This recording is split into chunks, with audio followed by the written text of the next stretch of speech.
So I love reading quotes and looking at motivational videos and reading books and things of that just kind of fuel my mind and get me focused on positivity and inspiration, motivation, self-help, all that great stuff. I've been doing it for the past 35 years now, thanks to a mentor that got me started off on that path. So recently I heard John Maxwell say, in order to help someone succeed, you have to help them work on their strengths, not on their weaknesses. He further added some statistics that if we focus on our weaknesses, the chances are we're only able to increase their improvement by 2 points. So if someone was weak on a level 3, they'd only get to a 4 or a 5. But if they are a peak performer and they're at a level 7, they have the opportunity to reach to a level 9, which is powerful. And he further went on to say that when you find what you're good at, when you find what your employee is good at, and you help them, practice becomes permanent. Wow. That just really wowed me. Because I thought about my career and where I started and where I'm at now. I haphazardly fell into dentistry from an IT background, hating programming. A trip to the dentist changed my course and my trajectory by working in a dental practice way back when, helping them get IT acclimated, and in return being taught a little bit about dentistry. And then I went on to further my education and background. And from the beginning, I then stumbled into a practice that was magnetically motivating. They believed in order for their practice to be successful, they had to invest in their team members to personally help them elevate and to professionally help them grow. And I was so fortunate to work with those two amazing dentists at the very onset of my career.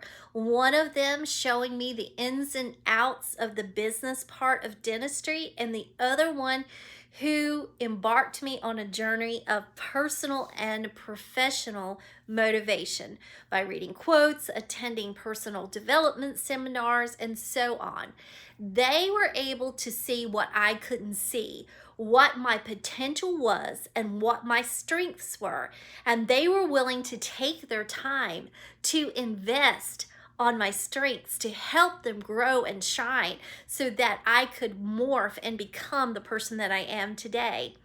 I am so glad they had that foresight, because if they didn't, I'm not really sure where I would be at right now in my career. I'm not sure if I would have that confidence that I have right now if it hadn't have been for that investment of time and mentorship and that focus on my strengths and developing them so that I could come into my leadership role, to be able to be an entrepreneur, to be able to coach and help all of you.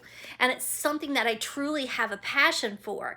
They never focused on my weaknesses, although I'm sure that they were easily recognizable because I can recognize them. But instead, they focused on building upon my strengths to help me elevate, to leap me forward. And that is what my goal is today. If you have an employee that's in your practice and you're continuing to hammer them about all the things that they're doing wrong, try to shift that focus into what all the things they're doing right by giving them personal encouragement to show and build upon their strengths. Slowly but slowly, their weaknesses will continue to rise up and they will be able to fine-tune those. Now, they may not ever be 100% in the areas that they're weak at, but they'll certainly be able to improve them by improving their strengths. See how it works? It's kind of an ebb and flow situation. So I want to end it on that.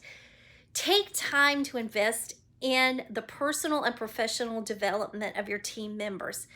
It will come back to you tenfold. I had a very lengthy career in the practice that I landed at prior to where I'm at now.